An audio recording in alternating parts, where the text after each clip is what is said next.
Hello friends, welcome to new vision study hub. आज हम लोग भारतीय संविधान के विकास की ऐतिहासिक पृष्ठभूमि इस टॉपिक के तहत हम लोग थर्ड स्टेज 1858 टू 1947 यानी ताज के शासन इस हेडिंग के तहत अध्ययन करेंगे। हम लोग पहले जब शुरुआत किए थे उस समय बताए थे कि इसको 4 स्टेजेस में बांट करके 4 हेडिंग्स में बांट करके अध्ययन किया जाएगा। फर्स्ट स्टेज था 1600 टू 1773 यानी अंग्रेजों का भारत आगमन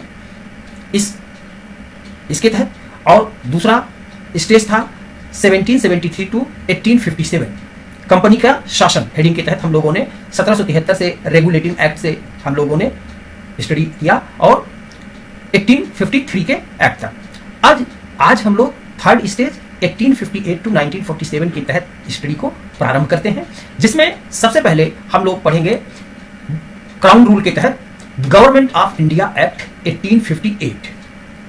तो गवर्नमेंट ऑफ इंडिया एक्ट 1858 की जो विशेषताएं हैं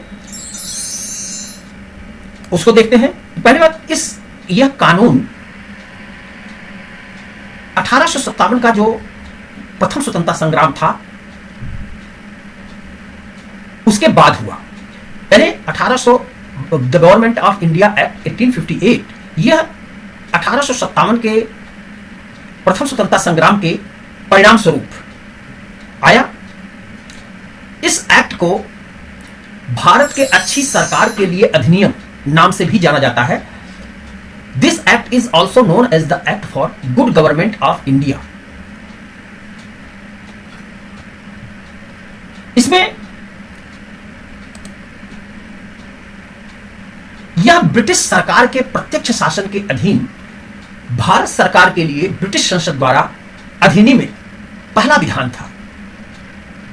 This was the first institute enacted by the Parliament of the Governance of India under the direct rule of the British government. Direct British सरकार ने यानी ब्रिटिश संसद ने भारत के शासन के लिए ब्रिटिश संसद द्वारा ब्रिटिश पहला अधिनियम पारित किया, जिसमें कि ब्रिटिश सरकार भारत पर प्रत्यक्ष रूप से शासन स्थापित करेगी। अभी तक किसके लिए था? अभी तक जो संसद एक्ट पारित कर रही थी वह कंपनी का शासन यानी इनडायरेक्ट रूप से ब्रिटिश सरकार ईस्ट इंडिया कंपनी के माध्यम से भारत पर शासन कर रही थी। यह पहला एक्ट था जो ब्रिटिश संसद द्वारा पारित किया गया, जिसमें ब्रिटिश सरकार भारत के शासन को प्रत्यक्षतः अपने अधीन रख करके शासन प्रारंभ की। इस कानून ने ईस्ट इंडिया कंपनी को समाप्त कर दिया और सरकार, क्षेत्रों एवं राजस्व संबंधी शक्तियों को ब्रिटिश राजशाही को हस्तांतरित कर दिया। The government of India act 1858 abolished the East India Company and transferred the powers of government, territories and revenues to the British Crown. अब तक जो ईस्ट इंडिया कंपनी भारत में शासन कर रही थी उसके शासन को समाप्त कर दिया गया गवर्नमेंट ऑफ इंडिया एक्ट 1858 द्वारा, और जो उसकी शक्तियां थी सरकार के संचालन से संबंधित, क्षेत्रों पर नियंत्रण से संबंधित, राजस्व संग्रह संबंधी वह शक्तियां, यह सब ब्रिटिश क्राउन को दिया गया। ब्रिटिश क्राउन माने ताज के शासन के तहत आ गया भारत, यानी यह सारा चीज ब्रिटिश सरकार के अधीन आ गया। इस एक्ट ने वह सारी शक्तियां ईस्ट इंडिया कंपनी की शक्तियां ले ली और वह शक्तियां दे दी गई क्राउन को, यानी क्राउन के माध्यम से अब ब्रिटिश शासन भारत पर शासन करता है। यानी भारत एक तरह से ब्रिटिश प्रजा बन गई, भारत एक तरह से ब्रिटिश का प्रांत बन गया। भारत सरकार अधिनियम 1858 की प्रमुख विशेषताएं क्या रही? इसने व्यवस्था की कि भविष्य में यानी भारत महारानी और उनके नाम से शासित होगा। दूसरे शब्दों में इस अधिनियम के तहत भारत का शासन सीधे महारानी विक्टोरिया के अधीन चला गया। इस अधिनियम ने भारत के गवर्नर जनरल का पद नाम बदलकर भारत का वायसराय कर दिया। अर्थात वायसराय भारत में ब्रिटिश सरकार का प्रत्यक्ष प्रतिनिधि बन गया, प्रत्यक्ष प्रतिनिधि था। भारत का प्रथम वायसराय लॉर्ड कैनिंग बना। गवर्नर जनरल का नाम चेंज करके वायसराय ऑफ इंडिया कह दिया गया। इस अधिनियम ने बोर्ड ऑफ कंट्रोल एवं कोर्ट ऑफ डायरेक्टर्स को समाप्त कर भारत में द्वैध शासन की व्यवस्था को समाप्त कर दिया।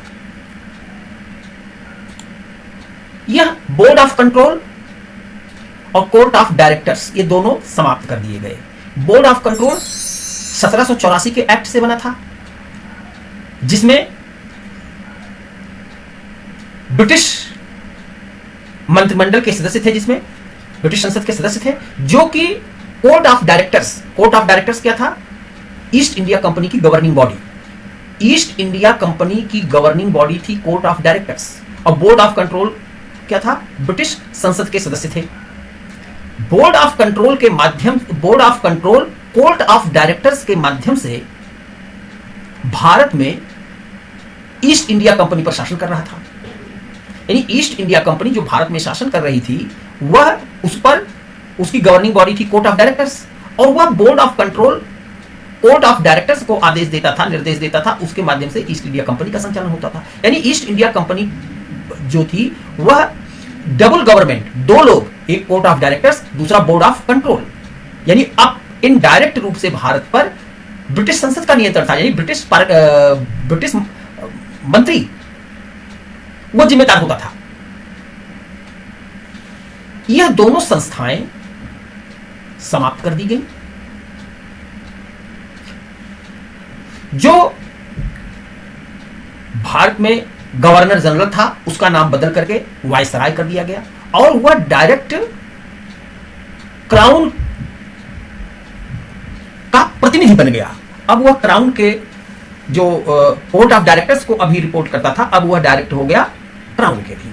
और एक नया पद क्रिएट किया गया, secretary of state for India. 1858 के एक्ट के तहत secretary of state for India यानी भारत सचिव का सृजन किया गया, जिसमें भारतीय प्रशासन पर संपूर्ण अथॉरिटी और कंट्रोल, संपूर्ण प्राधिकार और नियंत्रण जिसमें निहित था। It created a new post और office called Secretary of State for India, vested with complete authority and control over Indian administration। भारतीय प्रशासन पर secretary of state for India यानी भारत सचिव का पूर्ण नियंत्रण था, और यही भारत के प्रशासन के लिए ब्रिटिश संसद के प्रति यही जिम्मेदार था। जो भी प्रश्न पूछे जाते थे वह इसका जवाब देता था। भारत सचिव रहता कहां था? ब्रिटेन में, ब्रिटिश संसद का सदस्य था, मंत्री था। भारत सचिव जो होता था वह ब्रिटिश मंत्रिमंडल का एक सदस्य था, और सदस्य मंत्रिमंडल क्या होता है? संसद के प्रति उत्तरदायी होते हैं। तो अंततः यह ब्रिटिश संसद के प्रति उत्तरदायी था। इस अधिनियम ने भारत सचिव की सहायता के लिए एक 15 सदस्यीय भारत परिषद, काउंसिल ऑफ इंडिया का की स्थापना किया। The Government of India Act of 1858 established a 15-member Council of India to assist the Secretary of State for India। Bharat सचिव की सहायता के लिए एक 15 सदस्यीय भारत परिषद की स्थापना की गई।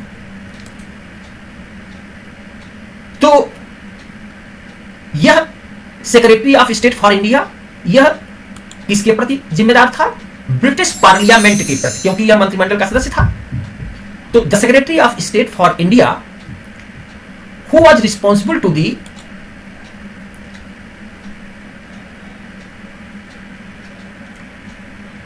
British parliament governed India through the Governor General, assisted by an executive council which consisted of higher officials of the government। Bharat के सेक्रेटरी ऑफ स्टेट जो ब्रिटिश पार्लियामेंट के प्रति जिम्मेदार थे, गवर्नर जनरल के माध्यम से भारत पर शासन करता था और उनकी मदद एक एग्जीक्यूटिव कार्यकारी परिषद करती थी जिसमें सरकार के बड़े अधिकारी होते थे। The council was an advisory body. The secretary of state for India was made the chairman of the council. यह परिषद एक सलाहकारी निकाय थी। भारत सचिव को परिषद का अध्यक्ष बनाया गया।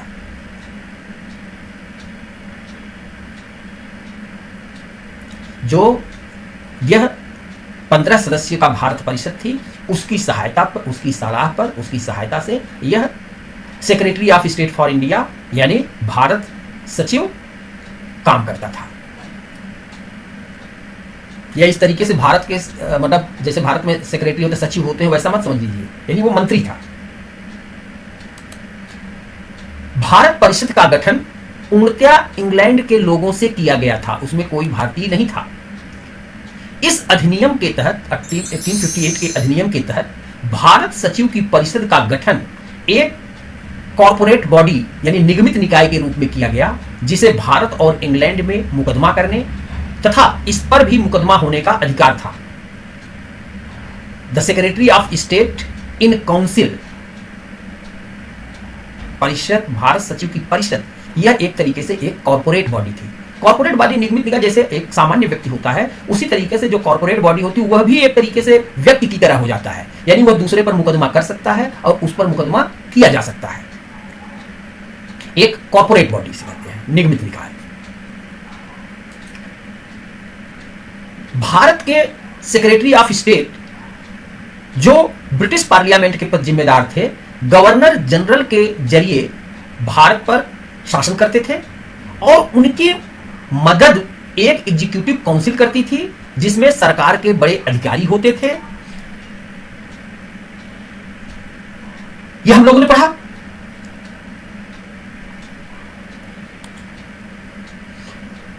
The administration of the country was unitary and rigidly centralized through 1858 Act. The administration of the country was unitary and rigidly centralized through 1858 Act. Bharat सरकार अधिनियम 1858 के माध्यम से देश का जो प्रशासन था वह एकीकृत था और केंद्रीकृत था। रिजिडली कठोर केंद्रीकरण था, पूर्ण केंद्रीकरण। सारी शक्तियां वायसराय के हाथ में, वायसराय के माध्यम से ब्रिटिश माने council of secretary of state for India के हाथ में थी। और गवर्नर जनरल यहां पर जो था भारत में, गवर्नर जनरल यानी जिसे वायसराय कहा जाता था, वायसराय कहा गया, उसके हाथ में सारी शक्तियां थी, पूरी तरीके से सेंट्रलाइज हो गई। अब देखिए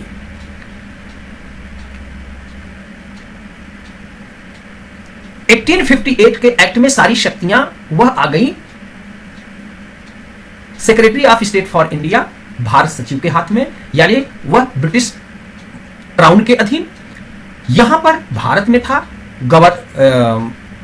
वायसराय। वायसराय पूरी तरह से भारतीय शासन के लिए, वह शासन प्रशासन के लिए वह जिम्मेदार हो गया, यानी प्रांतों के हाथ में अब शक्तियां नहीं थी। अभी जो प्रोविंसेस थे उनके हाथ में नहीं, सारी शक्तियां वायसराय के हाथ में। यद्यपि प्रांतीय सरकारें गवर्नर के नेतृत्व में मौजूद थीं, लेकिन वे भारत सरकार के मात्र प्रतिनिधि थी, भारत सरकार की प्रतिनिधि थी और गवर्नर जनरल के प्रत्यक्ष नियंत्रण में कार्य करती थी।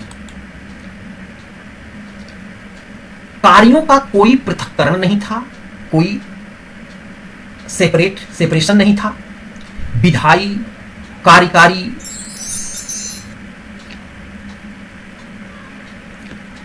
नागरिक, सैन्य अधिकार सब भारत के गवर्नर जनरल इन काउंसिल में निहित थे।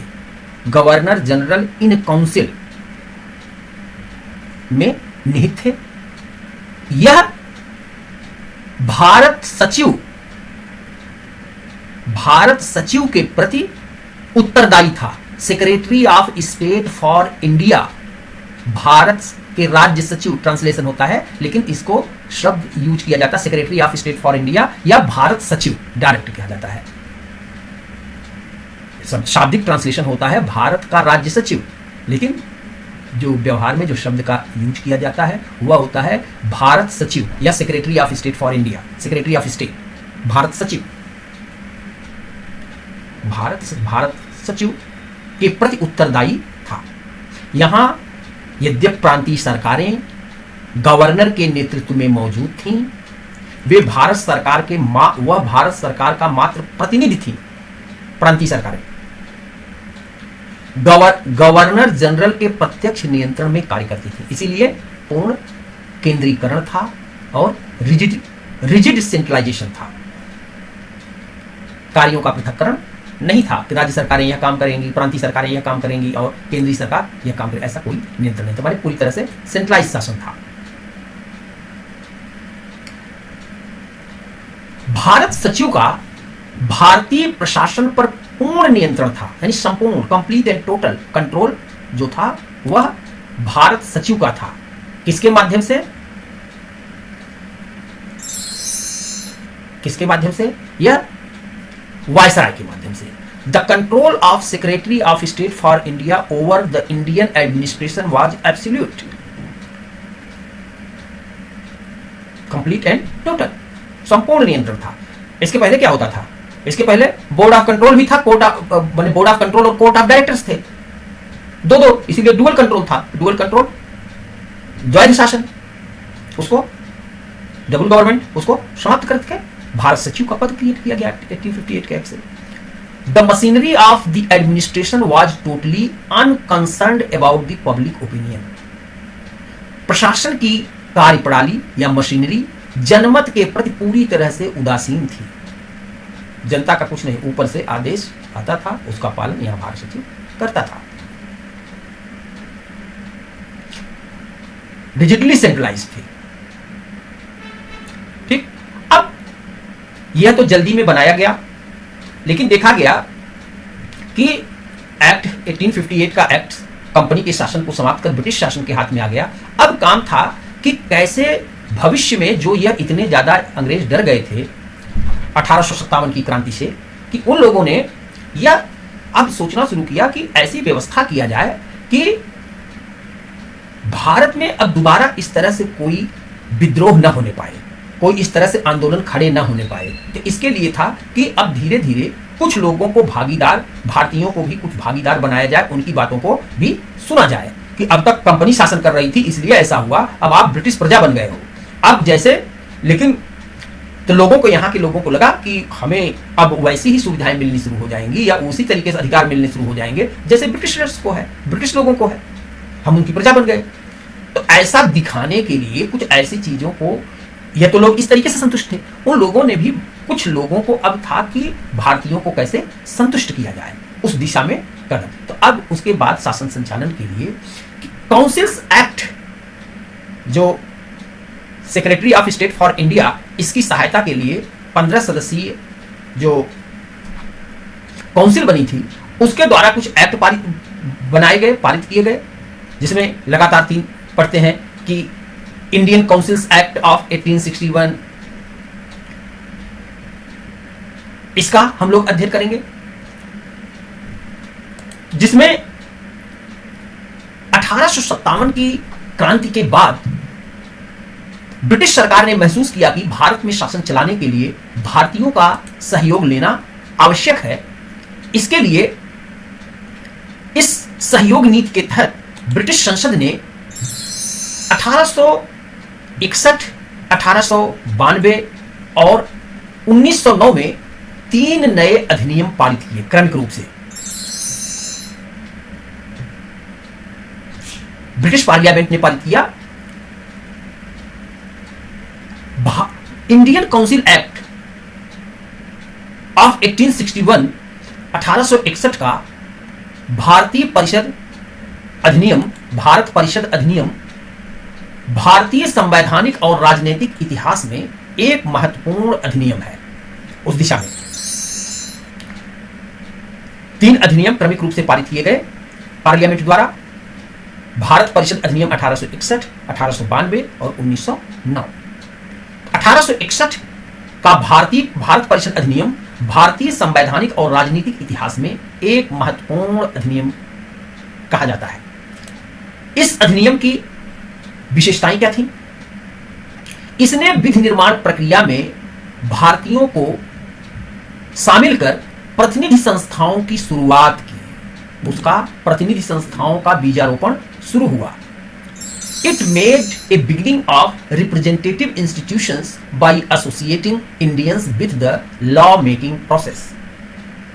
इस प्रकार इसने व्यवस्था की कि वायसराय अपने विस्तारित परिषद में, एक्सपेंडेड काउंसिल में, कुछ भारतीयों को गैर सरकारी सदस्य के रूप में नामांकित कर सकता था, नॉन ऑफिशियल मेंबर्स के रूप में।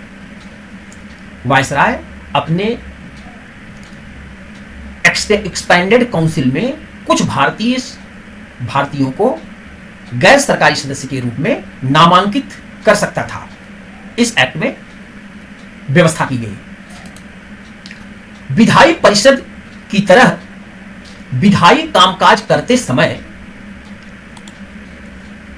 कार्यकारी परिषद में कुछ गैर सरकारी सदस्यों को शामिल करके इस अधिनियम ने लोकप्रिय तत्व का, पॉपुलर एलिमेंट का एक अंश, एक दाना पेश किया। भारत के वायसराय विधान परिषद में भारतीयों को मनोनीत करेंगे, यह व्यवस्था की गई। The viceroy of India would nominate Indians to the legislative council. यानी एक तरीके से अब यह क्या हुआ कि यह गैर सरकारी सदस्य थे, यानी अब पब्लिक यानी पॉपुलर एलिमेंट की शुरुआत होती है।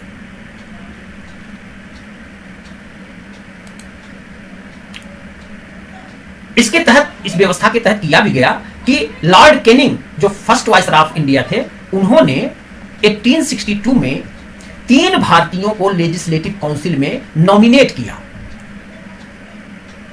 वे कौन थे? राजा ऑफ बनारस, बनारस के राजा, महाराजा ऑफ पटियाला, पटियाला के महाराजा और सर दिनकर राव। इनको अपनी विधान परिषद में मनोनीत किया लॉर्ड कैनिंग ने।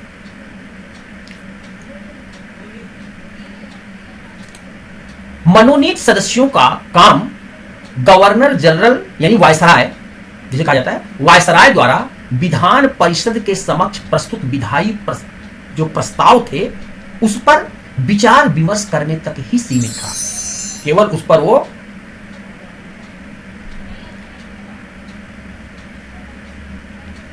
विचार विमर्श, कंसिडरेशन कर सकते थे लेजिस्लेटिव प्रपोजल का, वोट नहीं दे सकते थे, केवल डिस्कशन कर सकते थे। 1861 के इस अधिनियम ने मद्रास और बंबई प्रेसिडेंसियों को विधायी शक्तियां पुनः प्रदान कर दी और विकेंद्रीकरण, इस प्रकार विकेंद्रीकरण की प्रक्रिया की शुरुआत की। जबकि प्रेसिडेंसियों में विधायन शुरू करने हेतु वायसराय की पूर्व स्वीकृति आवश्यक थी। मद्रास और बंबई प्रेसिडेंसियों को विधायी शक्तियां पुनः प्रदान कर विकेंद्रीकरण की प्रक्रिया की शुरुआत की, लेकिन प्रेसिडेंसियों में विधायन शुरू करने के लिए पहले वायसराय की स्वीकृति लेनी आवश्यक थी। Prior sanction of viceroy was necessary. अब देखें, बताया गया है कि रेगुलेटिंग एक्ट 1773 से सेंट्रलाइजेशन की दिशा में कदम उठाया गया और 1833 का जो एक्ट आता है वहां पर सेंट्रलाइजेशन पूरी तरह से पूरा होता है। रेगुलेटिंग एक्ट जो भारत में ब्रिटिश क्षेत्र, विचित्र क्षेत्र थे ईस्ट इंडिया कंपनी के, उनको एक सूत्र में लाने के लिए 1773 का रेगुलेटिंग एक्ट आता है, रेगुलेट करने के लिए। उसमें धीरे धीरे जो बंगाल के गवर्नर जनरल थे उनको, गवर्नर को ज्यादा शक्तियां दी गई और धीरे धीरे अन्य जो प्रोविंसेस थे, मद्रास, मुंबई, आगरा, उनको बंगाल के गवर्नर जनरल के अधीन लाया गया। वह 1833 के एक्ट में जाके पूरा होता है। यह 1858 का एक्ट केंद्रीकरण पर है ही। अब विकेंद्रीकरण की दिशा में शुरुआत हो रही है कि अभी तक जो सारा कानून Bharat governor general of India बनाता था और अन्य प्रोविंसेस या प्रेसिडेंसीज उसका पालन करती थी, गवर्नर उसको लागू करते थे 1833 के बाद से। अब 1858 के एक्ट में यही गवर्नर जनरल को वायसराय नाम दे दिया, यानी वायसराय या गवर्नर जनरल। अब वायसराय धीरे इस 1861 के एक्ट में व्यवस्था हुई कि कानून प्रेसिडेंसियां विधायी अपने यहां की आवश्यकता के अनुसार वो कानून बना सकती हैं, यानी विकेंद्रीकरण की प्रक्रिया की शुरुआत हो रही है।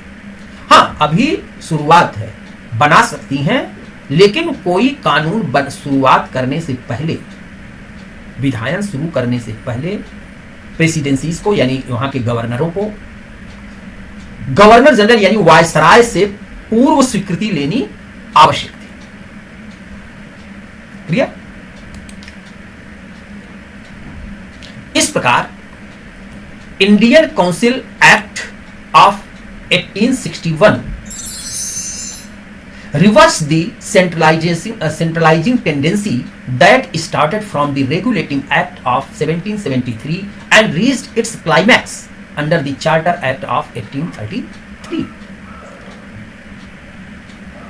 This policy of legislative devolution resulted in the grant of almost complete internal autonomy to the provinces in the 1937.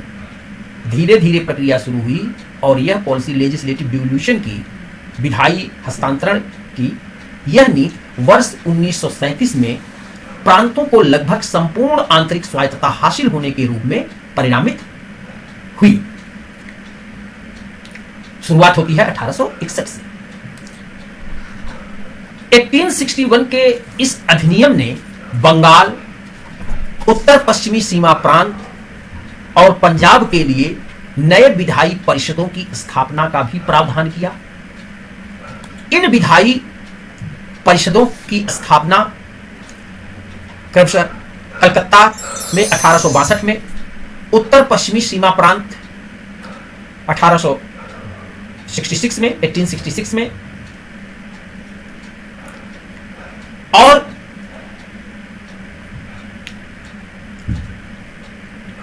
Punjab में 1897 में हुआ।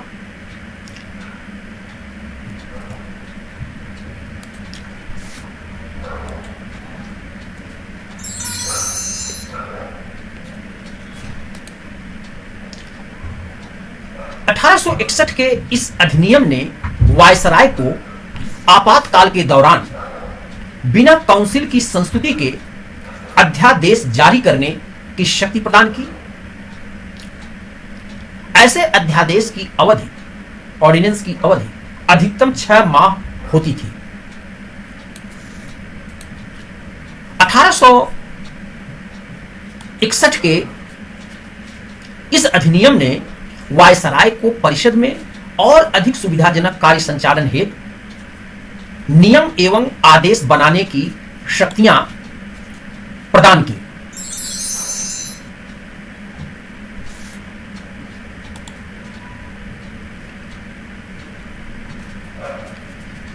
इसने लॉर्ड कैनिंग द्वारा 1859 में प्रारंभ की गई पोर्टफोलियो सिस्टम को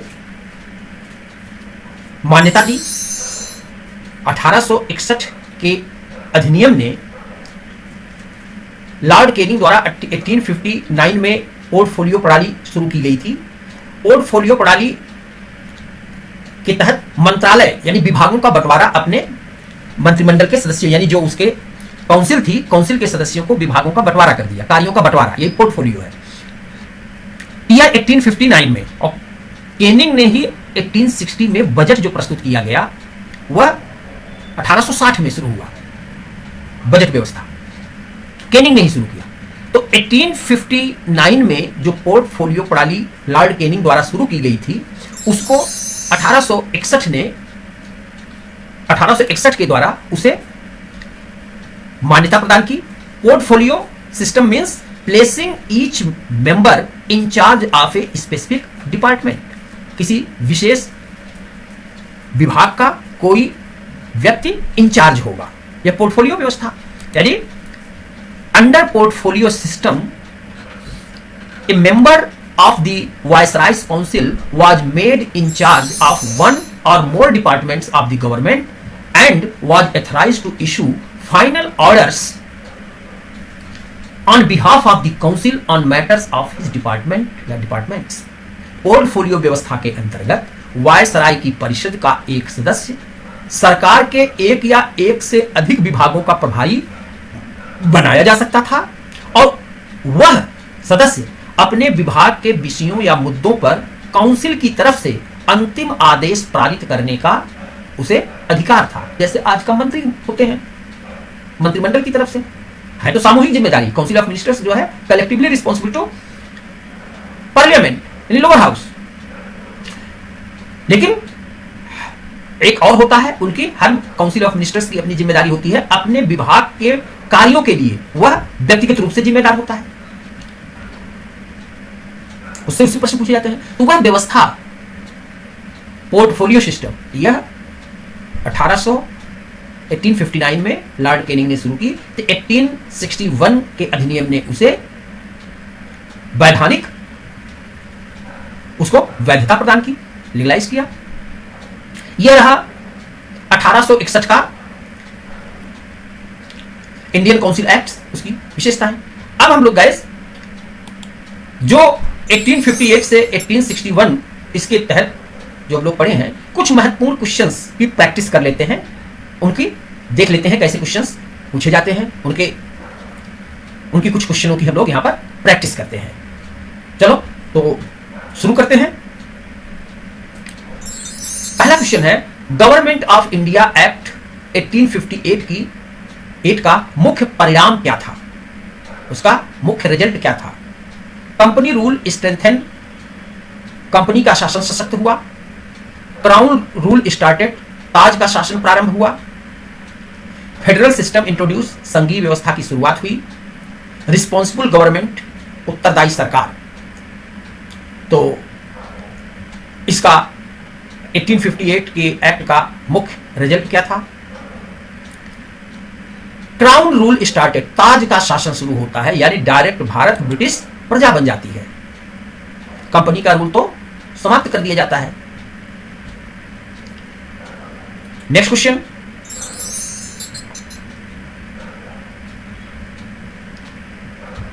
इंडिया में क्राउन के प्रतिनिधि को क्या कहा गया?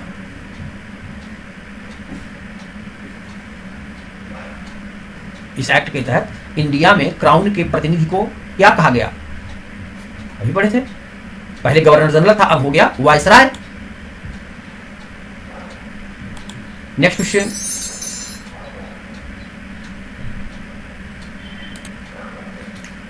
Secretary of state for India का पद किस एक्ट से बना? सेक्रेटरी ऑफ भारत सचिव का पद किस एक्ट से बना? 1858 के एक्ट से। इसी में पढ़े थे, क्योंकि दो board of directors and board of control, दो संस्थाओं को समाप्त कर दिया गया था और नया पद secretary of state for India, Bharat सचिव का पद क्रिएट किया गया। सेक्रेटरी ऑफ स्टेट की सहायता के लिए कितने सदस्यों की काउंसिल बनी? एक्चुअल क्वेश्चन है, सीधा स्ट्रेट फॉरवर्ड क्वेश्चन है। 15 सदस्यों की।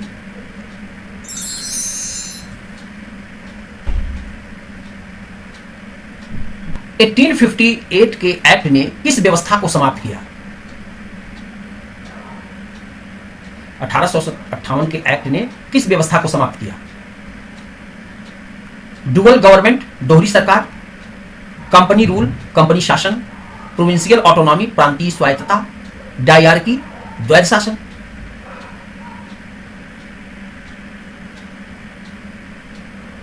तो इसमें देखें, द्वैध शासन को भी समाप्त किया, लेकिन उससे ज्यादा महत्वपूर्ण क्या है? मतलब एक तरीके से कोर्ट बोर्ड ऑफ डायरेक्टर्स और बोर्ड ऑफ कंट्रोल, इन दोनों को समाप्त करके एक तरह से जो द्वैध शासन था, डुअल कंट्रोल था गवर्नर जनरल पर, उसको समाप्त किया। वह भी होगा, लेकिन उससे ज्यादा महत्वपूर्ण क्या था, कंपनी का शासन समाप्त करके क्राउन का शासन शुरू हुआ। तो इसलिए यहां पर बेस्ट आंसर क्या है, कंपनी का शासन, इसको समाप्त किया। Next question, Indian council act 1861 का मुख्य उद्देश्य क्या था? प्रोविंशियल ऑटोनॉमी, प्रांतीय स्वायत्तता, लेजिस्लेटिव डिसेंट्रलाइजेशन, विधायी विकेंद्रीकरण, फेडरल कोर्ट, संघीय न्यायालय और यूनिवर्सल फ्रेंचाइज, सार्वभौमिक मताधिकार। मुख्य उद्देश्य लेजिस्लेटिव डिसेंट्रलाइजेशन, विधायी विकेंद्रीकरण।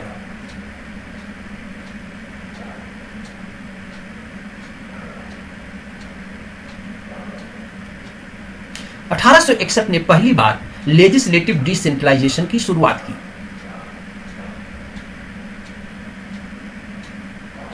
जो केंद्रीकरण की प्रक्रिया रेगुलेटिंग एक्ट 1773 से शुरू हुई थी, वह 1833 के एक्ट में जाकर के पूरा टर्मिनेट होती है, पूरी होती है, और सेंट्रलाइजेशन की वह प्रक्रिया चलती है। 1861 के एक्ट में विधायी विकेंद्रीकरण की दिशा में कदम उठता है। जो प्रोविंसेस हैं उनको विधि निर्माण का अधिकार दिया गया, विधि निर्मित कर सकते हैं, यद्यप वायसराय की प्रायर अप्रूवल लेनी आवश्यक थी।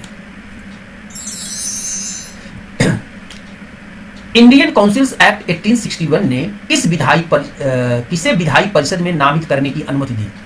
1861 के अधिनियम ने किसे लेजिस्लेटिव काउंसिल में नामित करने की अनुमति दी? कौन लोग होंगे? ओनली ब्रिटिश मेंबर्स, केवल ब्रिटिश सदस्य। ओनली मिलिट्री ऑफिसर्स, केवल मिलिट्री अधिकारी, सैन्य अधिकारी। इंडियंस, भारतीय। जमींदार ओनली, केवल जमींदार। विधायी परिषद में, वायसरायस लेजिस्लेटिव काउंसिल में भारतीयों को, नॉन ऑफिशियल मेंबर में भारतीयों को नामित करने का अनुमति दी गई, और वह करेगा कौन? वायसराय।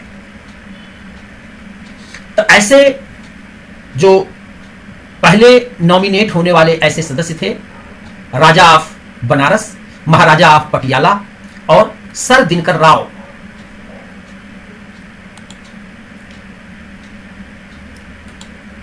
नेक्स्ट, ऑर्डिनेंस पावर किस एक्ट से शुरू हुआ? ऑर्डिनेंस पावर्स वायसराय को दिया गया 1861 के इंडियन काउंसिल एक्ट 1861 के तहत ऑर्डिनेंस मेकिंग पावर दी गई, और यह 6 महीने, अधिकतम इसका कार्यकाल 6 महीने का था, 6 महीने रह सकता था। नेक्स्ट क्वेश्चन,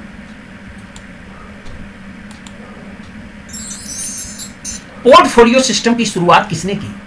बहुत महत्वपूर्ण क्वेश्चन है, बार बार पूछा जाता है। पोर्टफोलियो सिस्टम यह लॉर्ड कैनिंग ने शुरू किया। कब? 1859 में। वैधानिक अस्तित्व उसको मिला 1861 के इंडियन काउंसिल एक्ट के द्वारा। इन्होंने ही, लॉर्ड कैनिंग ने ही आपको बताए थे, बजट व्यवस्था की, बजट प्रस्तुत करने की व्यवस्था की शुरुआत की 1860 से। 1861 का कॉन्स्टिट्यूशनल सिग्निफिकेंस, 1861 का कॉन्स्टिट्यूशनल सिग्निफिकेंस क्या है? संवैधानिक महत्व क्या है? रिस्पॉन्सिबल गवर्नमेंट, उत्तरदायी सरकार। फेडरल स्ट्रक्चर, संघीय ढांचा। बिगिनिंग ऑफ रिप्रेजेंटेटिव इंस्टीट्यूशंस, प्रतिनिधि संस्थाओं की शुरुआत। यूनिवर्सल सैफरेज, सार्वभौमिक मताधिकार। इसमें क्या है? कॉन्स्टिट्यूशनल सिग्निफिकेंस इसमें आता है, यह प्रतिनिधि संस्थाओं की शुरुआत हुई सीमित मात्रा में। गवर्नर जनरल अपने काउंसिल में कुछ भारतीय सदस्यों को नॉमिनेट कर सकता था, और 3 सदस्य नॉमिनेट किए गए। नेक्स्ट क्वेश्चन, 1858 एक्ट का कारण क्या था? 1858 के एक्ट का क्या कारण था, क्यों आया? वर्ल्ड वार, विश्व युद्ध, रिवोल्ट ऑफ 1857, 1857 का विद्रोह, इकोनॉमिक क्राइसिस, आर्थिक क्राइसिस, फेमाइन, दुर्भिक्ष यानी अकाल। तो प्रमुख कारण था 1857 का प्रथम स्वतंत्रता संघर्ष जो शुरू हुआ, तो रिवोल्ट ऑफ 1857 यह प्रमुख कारण था। नेक्स्ट क्वेश्चन, 1861 के तहत लेजिस्लेटिव काउंसिल की प्रकृति क्या थी? फुल्ली इलेक्टेड पूर्णतः निर्वाचित, फुल्ली नॉमिनेटेड पूर्णतः नामित, mixed, directly elected. Legislative council विधायी परिषद के सदस्य क्या होते थे? नॉमिनेटेड होते थे। कौन नॉमिनेट करता था? वायसराय यानी गवर्नर जनरल ऑफ इंडिया यानी वायसराय। इलेक्शन की कोई व्यवस्था नहीं थी, नॉमिनेट होते थे। नेक्स्ट क्वेश्चन, 1858 के एक्ट में गवर्नर जनरल की स्थिति क्या हुई? 1858 के एक्ट में गवर्नर जनरल की स्थिति कमजोर हुई कि स्वतंत्र हुआ, क्राउन प्रतिनिधि की रही, संघीय प्रमुख की। तो 1858 के एक्ट में गवर्नर जनरल क्राउन का एजेंट हो गया, एक क्राउन का प्रतिनिधि, क्राउन के प्रतिनिधि के रूप में भारत में शासन कर रहा था। Next question, Indian council act 1861 किस दिशा में पहला कदम था? संसदीय प्रजातंत्र पार्लियामेंट्री डेमोक्रेसी, रिप्रेजेंटेटिव गवर्नमेंट प्रतिनिधि सरकार, फेडरलिज्म संघवाद, जुडिशियल रिव्यू न्यायिक पुनरावलोकन। तो यह किस दिशा में पहला कदम था? रिप्रेजेंटेटिव गवर्नमेंट प्रतिनिधि सरकार की दिशा में, क्योंकि 3 सदस्य पहली बार तीन भारतीयों को गवर्नर जनरल यानी वायसराय की परिषद में नॉमिनेट किया गया। नेक्स्ट क्वेश्चन, 1858 से 1861 एक्ट्स का संयुक्त प्रभाव क्या था? प्रोविंशियल ऑटोनॉमी प्रांतीय स्वायत्तता, beginning of constitutional governance under crown, ताज के तहत संवैधानिक शासन की शुरुआत, end of British rule British शासन का अंत, रिस्पॉन्सिबल कैबिनेट सिस्टम उत्तरदायी मंत्रिमंडलीय व्यवस्था। तो यह था ताज के शासन के तहत संवैधानिक शासन की शुरुआत। अब जो हुआ संवैधानिक विकास ताज के शासन के तहत शुरू हुआ।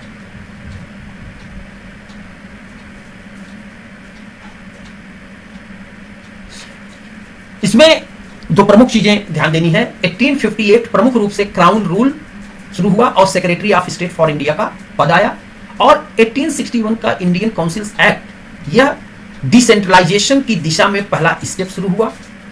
इसमें इंडियंस इन काउंसिल में कुछ इंडियंस की नॉमिनेट किया गया, और ऑर्डिनेंस पावर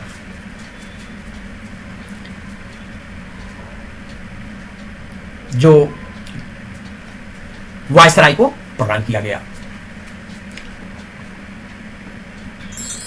अब हम लोग एमसीक्यूज कुछ 1833 टू 1858 के एक्ट के तहत, इसके तहत भी कुछ क्वेश्चंस देख लेते हैं 1833 से लेकर 1858 तक के। इसमें यद्यपि इसको हम लोग कर चुके हैं काफी। सेंट्रल लेजिस्लेटिव काउंसिल का विस्तार किस एक्ट से हुआ? 1833, 1853, 1858, 1861। सेंट्रल लेजिस्लेटिव काउंसिल केंद्रीय विधायी परिषद का विस्तार 1853 के एक्ट में हुआ। यह हम लोग 1853 के एक्ट जब पढ़ रहे थे उस समय पढ़ चुके हैं। नेक्स्ट क्वेश्चन, चार्टर एक्ट 1833 का कॉन्स्टिट्यूशनल सिग्निफिकेंस क्या रहा? फेडरलिज्म संघवाद, सेंट्रलाइजेशन केंद्रीकरण, रिस्पॉन्सिबल गवर्नमेंट उत्तरदायी सरकार, बाई कैमरलिज्म द्विसदनात्मक विधायिका, तो इसमें 1833 में सेंट्रलाइजेशन का पूर्ण सेंट्रलाइजेशन स्थापित हुआ, केंद्रीकरण की दिशा में प्रयास शुरू हुआ था रेगुलेटिंग एक्ट 1833 में 1773 रेगुलेटिंग एक्ट 1773 के तहत, और यह जाके पूरा होता है 1833 के चार्टर एक्ट में, सेंट्रलाइजेशन, केंद्रीकरण। नेक्स्ट, ओपन कंपटीशन प्रिंसिपल किस कंट्री से प्रेरित था? Britain. Next question, charter act 1853 किस एक्ट की भूमिका बना? चार्टर एक्ट 1853 किस एक्ट की भूमिका बना? उसके बाद का एक्ट आया कौन? 1858। नेक्स्ट क्वेश्चन, 1833 टू 1853 एक्ट्स का संयुक्त प्रभाव क्या था? ब्रिटिश शासन का अंत, बिगिनिंग ऑफ कॉन्स्टिट्यूशनल गवर्नेंस, संवैधानिक शासन की शुरुआत, प्रोविंशियल ऑटोनॉमी, प्रांतीय स्वायत्तता, पार्लियामेंट्री डेमोक्रेसी, संसदीय प्रजातंत्र। यह है इसका answer, beginning of constitutional governance, संवैधानिक शासन की शुरुआत। अब यही चीज अगर 1858 से पूछा जाएगा, 1858 से लेकर 1935 तक पूछा जाए तो सभी में आएगा संवैधानिक शासन की शुरुआत क्राउन शासन के लिए, beginning of constitutional governance under crown rule. क्योंकि यह ब्रिटिश या ईस्ट इंडिया कंपनी को चल रहा है, तो यहां बिगिनिंग ऑफ कॉन्स्टिट्यूशनल गवर्नेंस, संवैधानिक शासन की शुरुआत। तो यह महत्वपूर्ण प्रश्न है गाइस। आज यहीं तक हम लोग पढ़ते हैं, आगे अगले काउंसिल्स एक्ट 1892 और 1909 का इंडियन काउंसिल एक्ट हम लोग पढ़ेंगे। अगर आपको यह प्रयास सार्थक लगा हो तो चैनल को लाइक, शेयर और सब्सक्राइब करें। कहीं अगर कोई चीज़ आपको समझ में नहीं आ रहा है, आपको कोई क्वेश्चंस है, तो आप कमेंट में पूछ सकते हैं, उसका हम जवाब देंगे। तो आप अपनी स्टडी जारी रखें। इससे आपका बार बार आप पिछले वीडियो में भी जो है वो आपको लिंक उसमें डाल दिया जाएगा डिस्क्रिप्शन में, वहाँ से आप सारी वीडियो को देखें, बार बार देखें। इससे आपका समझ विकसित होगी, धीरे धीरे मैच्योरिटी आएगी, उसमें आप सारे क्वेश्चन कर पाएंगे। ठीक है, आप सब इतनी देर तक वीडियो को देखें, इसके लिए आप सबको बहुत बहुत धन्यवाद। जय हिंद, जय भारत, जय भारतीय सेना। Thank you for watching.